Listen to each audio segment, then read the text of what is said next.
राम भी हम लोगों के जैसा ही आज से करीब करीब 6000 साल पहले इंसानी अवतार में पैदा हुए थे। वो भी इंसानी पैदा हुए थे। इंसान अगर कोई बंदा कल राजा बनने वाला है, उसको आके आज बोलते हैं तुझे राजा नहीं बनना है, तुझे बनवास चला जाना है 14। आपने बोला था आप देख लो, मुझे क्या, मुझे थोड़ी पूछे थे।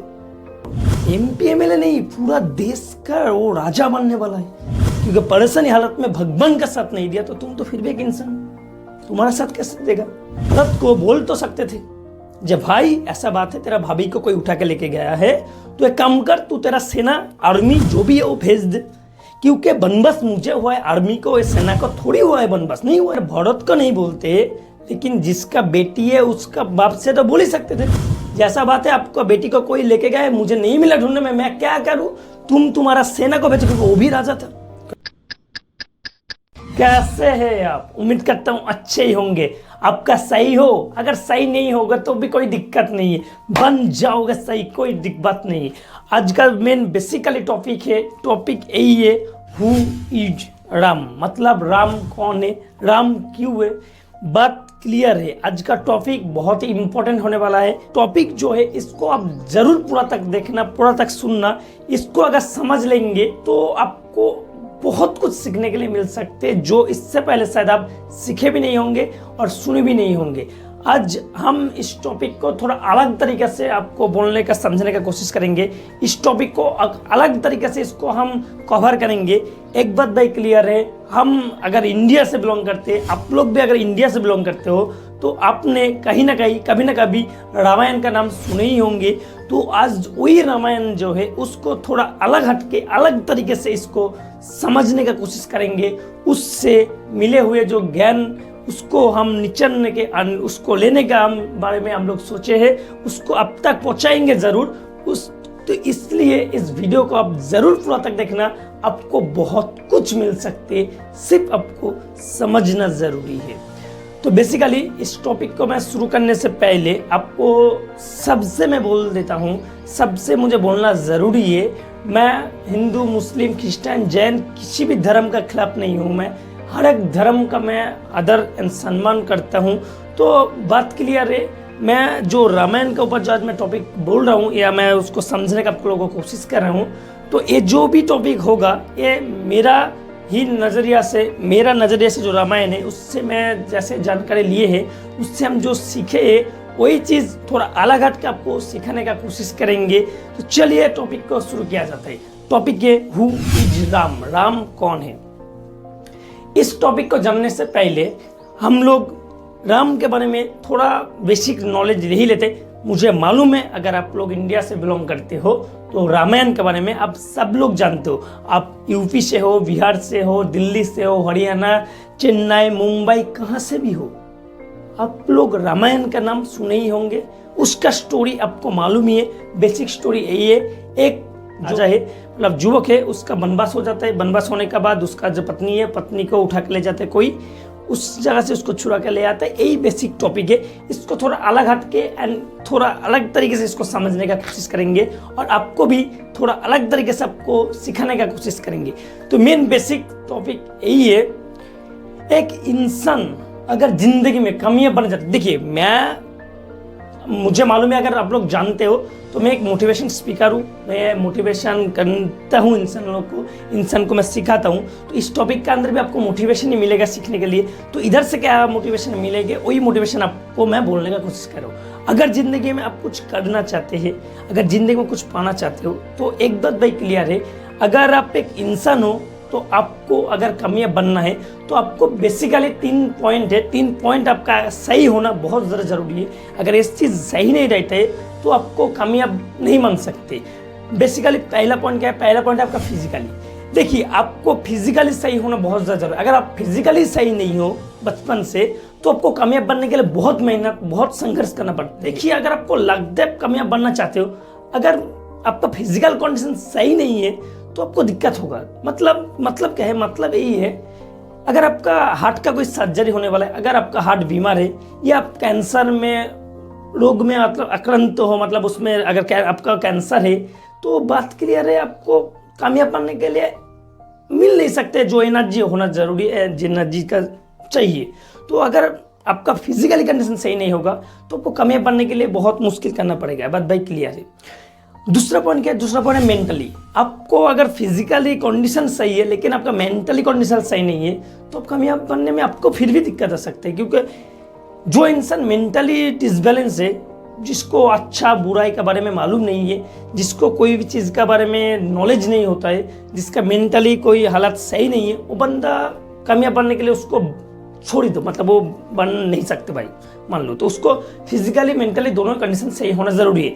अगर दोनों कंडीशन सही हो जाएगा फिर भी एक चीज़ का ज़रूरत है, वो है सोशलिटी। मतलब उसका सोशलिटी में, मतलब उसका जो सोशल है, सोशल मतलब बिहेवियर, उसका इमेज कैसा है। सोशल इमेज अगर उसका अच्छा नहीं होता है, मान लो आप फिजिकली तो बहुत फिटनेस हो, आपका मेंटली भी सही हो, लेकिन आपका सोशली में आपका कोई रेस्पेक्ट नहीं करते, आपको कोई पसंद नहीं करते, आपको कोई पूछते नहीं है, तो फिर भी आप कामयाब नहीं बन सकते। क्योंकि लोग जब तक आपको पसंद नहीं करेंगे तब तक आपको कामयाब बनने का बारे में तब छोड़ ही दो। क्योंकि लोग जब तक पसंद नहीं करेंगे तब तक आप ऊपर नहीं जा सकते, क्योंकि अकेला कभी कुछ हो नहीं सकते।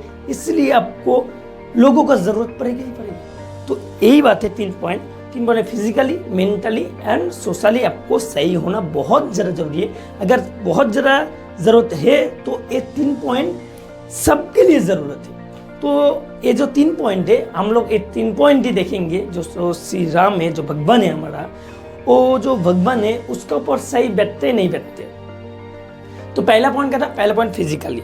तो क्या लगता है राम जी फिजिकली फिटनेस थे नहीं थे? देखिए, अगर आपको लगता है नहीं थे तो एक बात मैं बोल देता हूँ, राम जी ने किया क्या था आपको मालूम ही है। उसने जो शिव जी का जो धनुष है, वो धनुष उठाया, उसको तोड़ा, उसके बाद उसने शादी किए थे। तो जब सीता से शादी करने के लिए गए थे स्वयंवर सभा में, तो उसने जाके क्या धनुष को उठाया था, उसने के बाद तोड़ा था। वो जो धनुष था उधर बहुत सारा गए थे लोग, बहुत सारा जो गए थे, उसमें से करके कोई बंदा उसको उठा नहीं पाया। वो बंदा ने उठा के उसको तोड़ डाला। तो बात भाई क्लियर है, अगर उसका फिजिकली कंडीशन सही नहीं रहते तो ये कभी नहीं कर सकते थे। तो उसका फिजिकली कंडीशन मान लेते सही थे।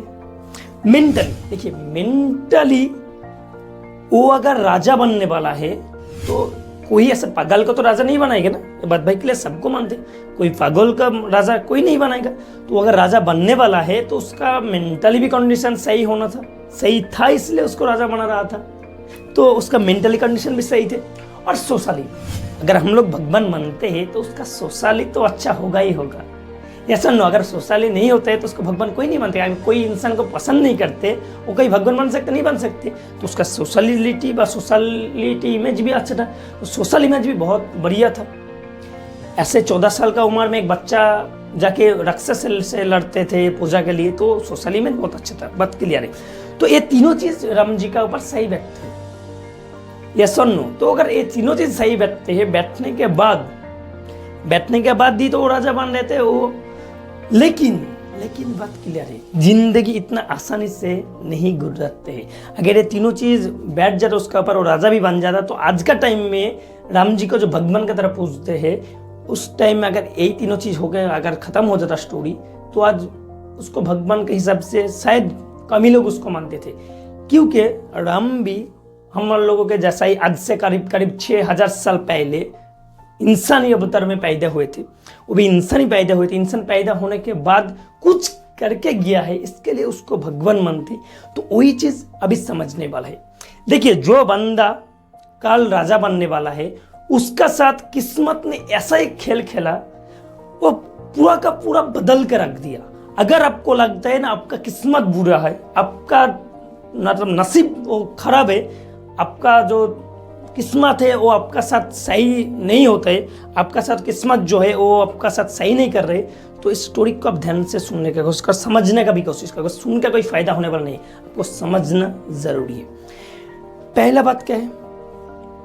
पहला बात, वो जो इंसान है, वो इंसान मान लो उसको मालूम है कल हम राजा बनने वाले हैं, उसको सुबह होते होते उसका जो पिताजी आके बोल रहा है तू राजा बाजा छोड़, तुझे राजा बनने का कोई जरूरत नहीं, तुझे वनवास जाना है। क्यों जाना है? क्योंकि उसका जो पिताजी है, वो एक वादा किए थे उसका एक माँ से, तो उसका माताजी से क्या कहते हैं, एक वादा किए थे, उस वादा को निभाने के लिए उसको वनवास जाना पड़ेगा। तो सोचो, अगर कोई बंदा कल राजा बनने वाला है, उसको आके आज बोलते हैं तुझे राजा नहीं बनना है, तुझे बनवास चला जाना है 14 साल के लिए, तुझे राजा वाजा छोड़ सब कुछ छोड़ के जाना है, तो उस टाइम में उसका मेंटलिटी का हालत कैसा हुआ आप सोच सकते हो।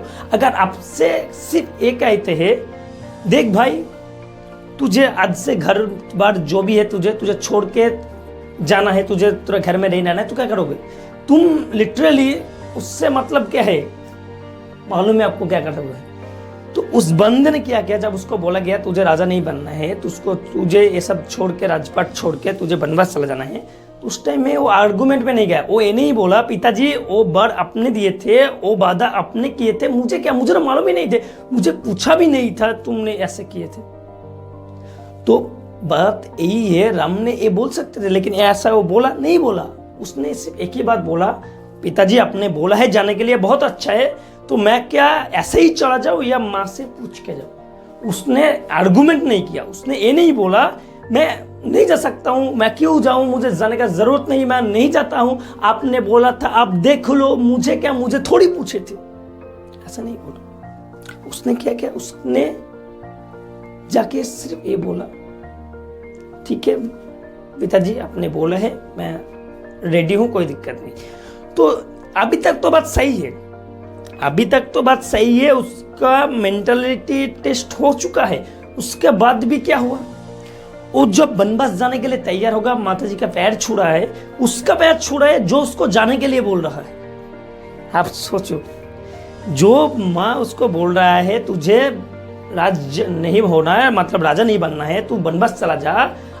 बनवास जंगल का मतलब जंगल होता है, जंगल का मतलब कोई पार्क या कोई मतलब आपको मालूम है कोई पार्क नहीं होता है, वो जंगल का मतलब जंगल ही होता है। तो जो उसको सब राजपाट से उसको जुदा कर रहा है, उसको जाकर पैर छू रहा है। अब सुनो समझो, इधर क्या होता है, इधर कोई एमपी एमएलए के सीट के लिए किसी का मर्डर कर देते, खून कर देते, करते नहीं करते, आपको मालूम है करते।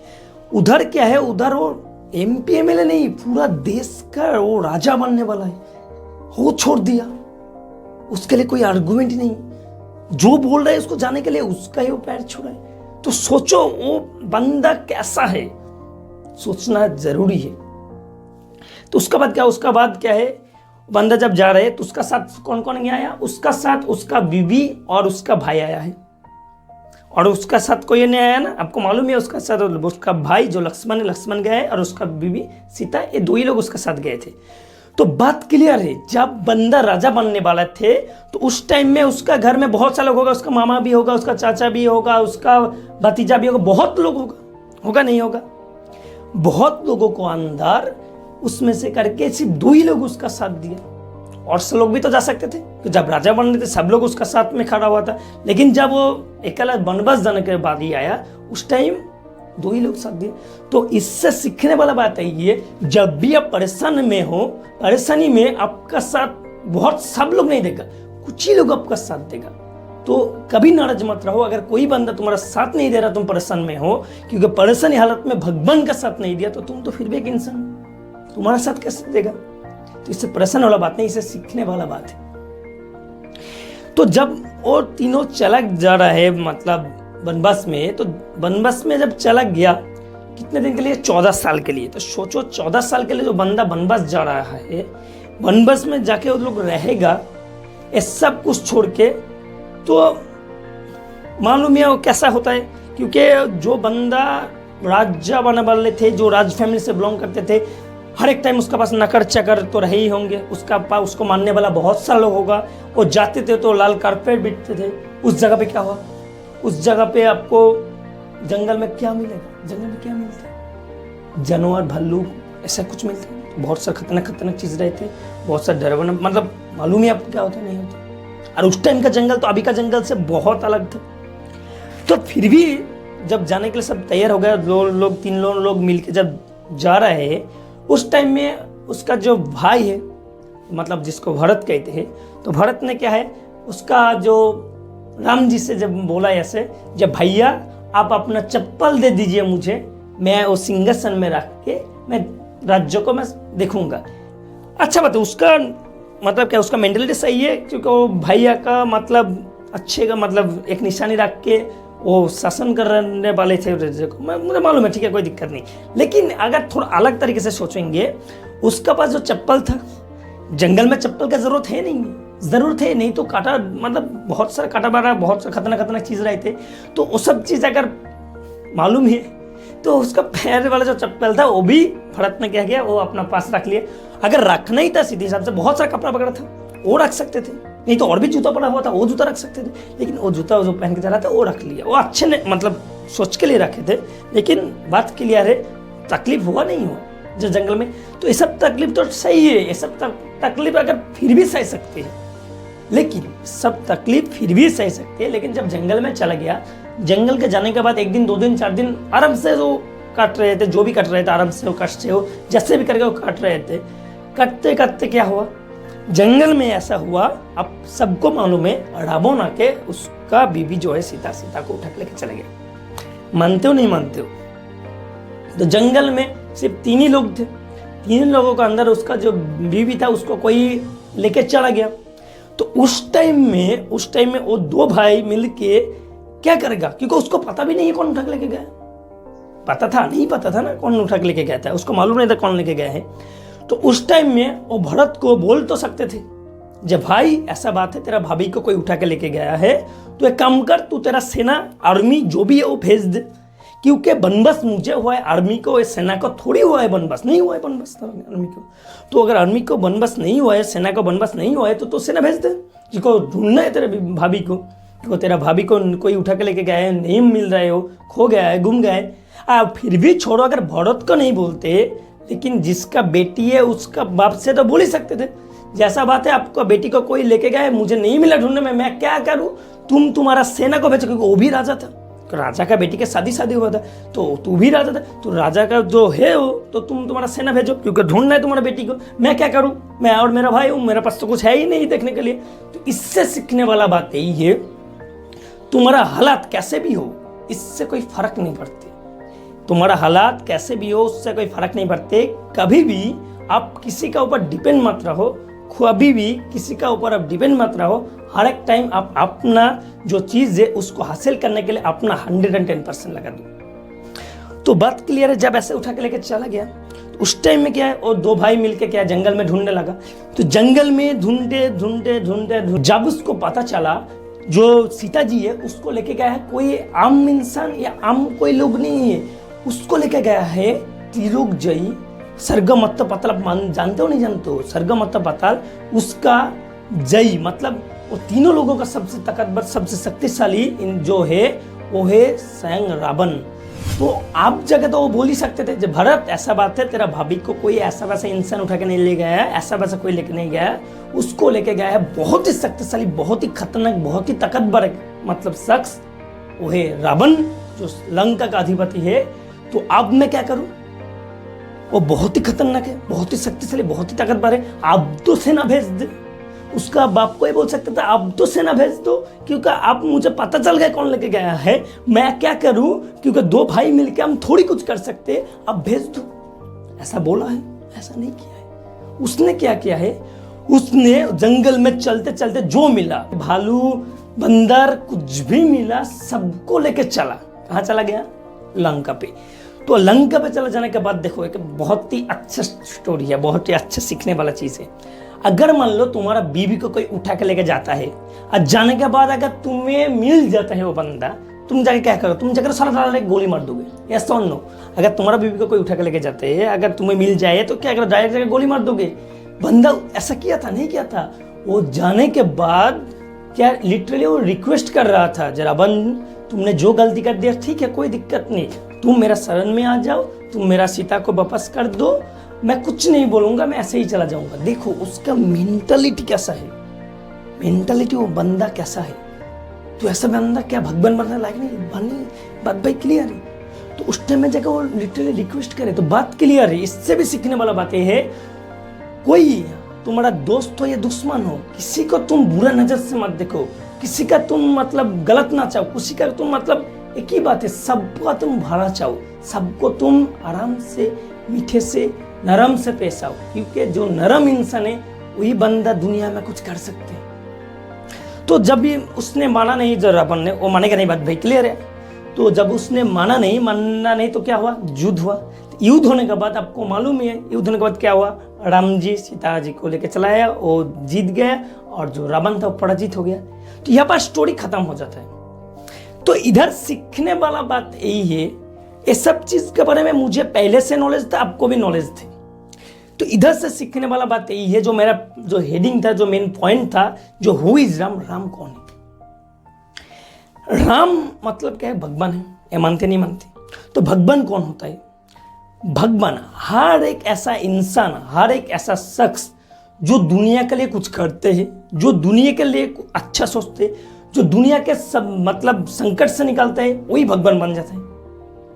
मेरा समझ में नहीं है ना, मैं दोबारा बोल रहा हूँ। कोई इंसान हो या कोई शख्स हो जो दुनिया के लिए अच्छा सोचता है, दुनिया को संकट से निकालता है, वो भगवान बनते हैं। जो जितना बड़ा संकट से निकालेगा वो उतना बड़ा भगवान बनेगा। तो इस टॉपिक में ये राम ने क्या किया था, राम ने जाके अपना बीवी को छुड़ा के लेके आया था। इसमें दुनिया का प्रॉब्लम कहां पर सोल्यूशन किया, लग ही सकते हैं आपको। तो देखो यहाँ पर प्रॉब्लम वही सोल्यूशन किया कि रावण जो था वो था त्रिलोक जोई। मैं इससे पहले भी बोला हूं, मतलब स्वर्ग मर्त्य पाताल तीनों लोगों में वो विजेता है। और तीनों लोगों में विजेता भी है, ज्ञानी भी है, और वो क्या है, वो तीनों लोगों पे वो अपना राज भी करते थे। और एक ही बात है, जो रावण जो है, मुझे भी मालूम है, आपको मालूम है, उतना अच्छा शख्स तो था नहीं। वो शायद शासन तो ऐसे करते थे, मतलब दुनिया को परेशान करके रखे थे, तीनों लोगों को अपना मुट्ठी में रखते थे, तीनों लोगों को मतलब सुख चैन और सब कुछ छीन के लिया था। तो जो शख्स इस तीनों लोगों को सुख समृद्धि जो भी वो छीन के लिया है, उसको पराजित करके इनको मुक्त किया। तो तीनों लोगों को जो बंदा मुक्त करते, तो भगवान बनने लायक है नहीं है, ये सो भगवान बनने लायक है। इसको मैं थोड़ा प्रैक्टिकल एग्जांपल से समझाने की कोशिश करूंगा, क्योंकि 6000 साल पहले का बात है, शायद आपको अच्छे से समझ में नहीं आ रहा है, लेकिन अगर कुछ टाइम पहले का बात करूं तो आपको अच्छे समझ में आएगा। स्टोरी है, स्टोरी नहीं है भाई, नेचुरल बात है। बात क्या है? बात है जो नेताजी सुभाष चंद्र बोस, मानते हो नहीं मानते हो, जानते हो नहीं जानते हो, यस जानते हो, तो उसका आज पूजा होता ही नहीं होता, यस पूजा होता है। उस बंदे ने क्या कहा था? उस बंदे ने एक कंट्री जो है, जो आज इंडिया बोल के है, जो हमारा देश है, इस देश को स्वाधीन करने के लिए अपना जान भी दे दिए थे और पूरा 100% अपना एफर्ट भी डाले थे।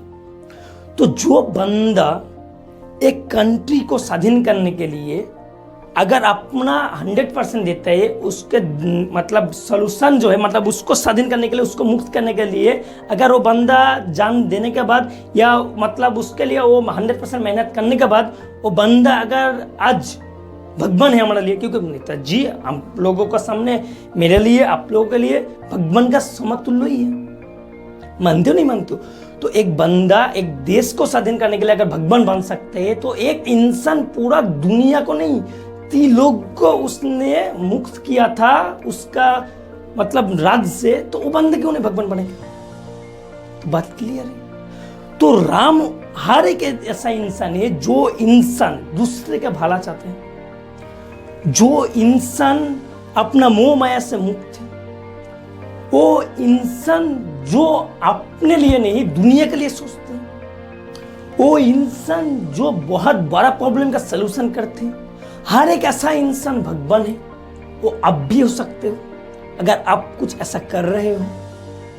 तो हर एक ऐसा इंसान राम है जो दूसरे के लिए अच्छा सोचते है। तो राम बाहर में कहां पर नहीं, राम हर एक शख्स के अंदर है। आपका अंदर भी है, मेरा अंदर भी है, सबका अंदर होता है। तो सीखने वाला बात यही था। इस टॉपिक पर मैं बहुत बोलना चाहता हूं, मैं और बोलूंगा भी मैं। तो चलिए वो बाद का बात है, मैं बाद में इस टॉपिक पर बहुत बोलेंगे। आज के लिए सिर्फ इतना ही। अगर अच्छा लगा तो इस वीडियो को जरूर लाइक करना, क्योंकि मैं सिखाने का कोशिश करूंगा। जब तक हूं मैं आप लोगों के लिए ही हूं। तो चलिए मिलते हैं दूसरी बार। So thank you very much, all the best, have a nice day.